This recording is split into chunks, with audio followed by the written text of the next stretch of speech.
Ikaze nanone bakunzi bibaba makiyaje, murakoze cyane gukomeza kudukurikira kuri YouTube channel yacu ikomeje kubigisha byinshi ku bigendanye na makeup. Uyu munsi rero tugiye kubigisha uko wategura scrub y'imineke wibereye mu rugo. Nkuko mubireba kuri video, ikintu cya mbere ugomba kuba ufite imineke, ugomba kandi kuba ufite amavuta ya olive, ugomba kandi kuba wateguye vinaigre ndetse n'ubuki. Ibi byose ubivangira muri blender, ugahera ku muneke, ugashyiramo ubuki, vinaigre ndetse n'amavuta ya olive, upimiye ku kiyiko kimwe kinini, warangiza ukabivanga, blender ikabisya.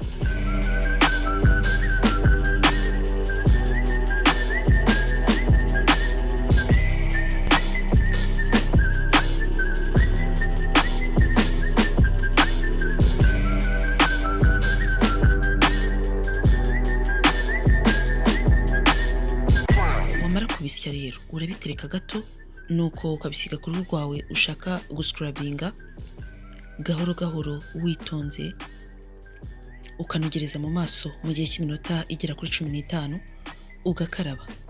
Ibi ubikora byibuze kabiri ku munsi mu gihe cy'ibyumweru 2.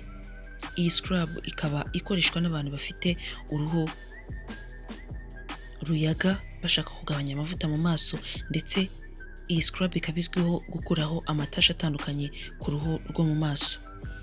Nawe rero ufite uruhu rumeze gutyo, wakwifashisha iyi video, nuko nawe ukajya ubitegura uri wowe mu rugo, bityo ukaba wakora isuku y'uruhu rwawe. Reka mbibutse ko ibaba makiyaje dukorera Kimironko ku muhanda ujya 12 ku cyapa cy'147. Aho nuhadusanga tuzabasha kugufasha bitewe n'uruhu rwawe, tukubwire scrub nziza yagendana n'uruhu rwawe, cyangwa tuguhe scrub dusanzwe twifitiye wakoresha.